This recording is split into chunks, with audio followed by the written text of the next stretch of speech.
না না, জামাতের উত্থান এখন আসবে কেন? জামাতের উত্থান তো পাকিস্তানের আগে আসছে। এখন যারা জানে না তারা এইসব কথা বলতেছে। তারা জামাতে ইসলামই বলতেছে, কিন্তু ইসলামের জন্য কোনো কিছু করার তো তাদের মধ্যে কোনো কিছু খুঁজে পাওয়া যাচ্ছে না। তাদেরকে চিন্তা চেতনা যদি যারা করবে, শিক্ষিত যারা, তারা নিজেরা বক্তৃতা দিয়ে এবার বলে দিল যে 30% মেয়েদের আমরা ন্যাশনাল অ্যাসেম্বলিতে দেখতে চাই। সাইন করলো। আচ্ছা, তার মানে কি? কমিটমেন্ট না? একজনকেও তারা নমিনেশন দিল এবার। তাহলে তারা ইসলাম কোথায় রাখলো? রাখেনি। বর্তমান রাজনীতিতে, বর্তমান যে রাজনীতিটা বিরাজ করতেছে, এখানে আমরা দেখছি যে নতুন একটি শক্তি হিসেবে জামাতের একটা উত্থান আসছে। এটাকে আপনি কিভাবে মূল্যায়ন করেন? না না, জামাতের উত্থান এখন আসবে কেন? আচ্ছা, জামাতের উত্থান তো পাকিস্তানের আগে আসছে। পাকিস্তান যখন তৈরি হয়েছে তার আগেই তো জামাতের তৈরি হয়েছে। এখন যারা জানে না তারা এইসব কথা বলতেছে। জামাত মওদুদি কি ছিল? জামাতের মৌলানা মওদুদি প্রতিষ্ঠাতা ছিল। প্রতিষ্ঠাতা ছিল। জি। কোন কোন কোন কোন সময়? তো পাকিস্তান আমলের আগে। তাহলে জামাত এখন আসছে কোত্থেকে? তারা তো সেই মানে এতটা কি শক্তিশালী ছিল এখন যেভাবে আমরা দেখতেছি? এখন কোথায় শক্তিশালী হচ্ছে? মানে এখন তো বিরোধী দল অবস্থান করতেছে এটা। না, বিরোধী দলে অবস্থান করতেছে রাজনৈতিক প্ল্যাটফর্মের ভিত্তিতে।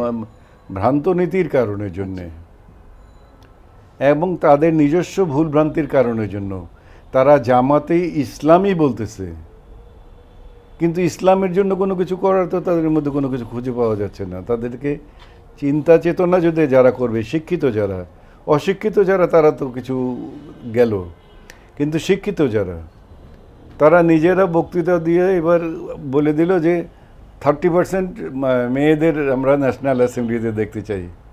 সাইন করলো। আচ্ছা, তার মানে কি? এটাও কমিটেড। কমিটমেন্ট না? একজনকেও তারা নমিনেশন দিল এবার? দেয়নি। তাহলে তাহলে তারা ইসলাম কোথায় রাখলো? রাখেনি।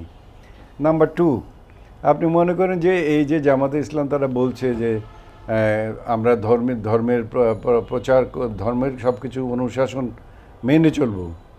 ধর্মের অনুশাসন কি তারা মেনে চলছে? এই গত 4 মাসে আমরা দেখছি কি যে ধর্মের অনুশাসনের কোনো দিকেই তো তারা কোনো কথা বলছে না। তারা এখনও বলছে যে ইরানের ব্যাপারে যুদ্ধ হয়ে গেল, এখনও হচ্ছে। হ্যাঁ, সেখানে শিয়া সুন্নি নিয়ে এখনও তারা যে কথা বলছে। আল্লাহ তাআলা কি শিয়া সুন্নি বলেছে কোথাও? বলেনি। তাহলে তাহলে তারা সেটা মানছে কী করে? মদিনা সনদের কথা যেটা বলা হচ্ছে, সে মদিনা সনদ যে করেছে সেই সময় পরবর্তী পর্যায়ে, মদিনা সনদ করার পরবর্তী পর্যায়ে একসাথে প্রায় 4,500 মুসলমানকে হত্যা করা হয়েছে। মুসলমান আব্দুর রহমান হত্যা করেছে। আব্দুর রহমান কে ছিল? মুয়াবিয়ার ছেলে হত্যা করেছে। মুয়াবিয়া কে ছিল? মুসলমান ছিল। মুয়াবিয়ার ছেলে ছিল এজিদ। এজিদ তার হলো আব্দুর রহমান। তো মুয়াবিয়া ছিল মুসলমান।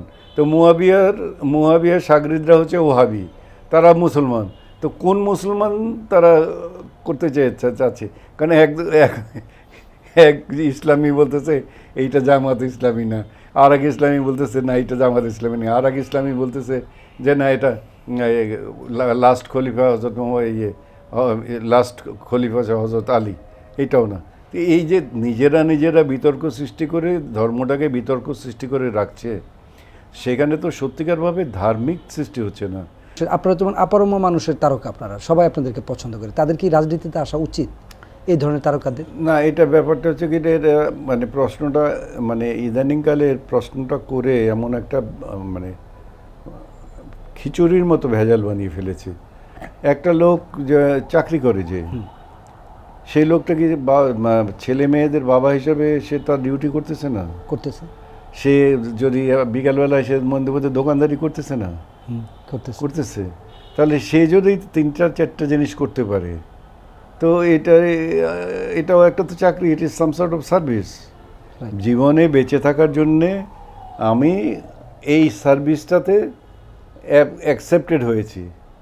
একজনের দোকানদারিতে অ্যাকসেপ্টেড হয়, ভালো চলে তার দোকান, আমি এইখানে অ্যাকসেপ্টেড হয়ে গেছি, আমি ভালো চলি, লোকজনে আমাকে পছন্দ করছে, আল্লাহ তাআলা দিয়েছে, এটা তো আমার কিছু নয়।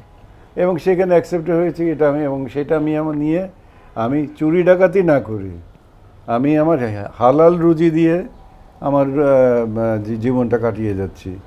তো সেখানে অন্য কোনো প্রশ্ন আসার তো কোনো কিছু আসে না।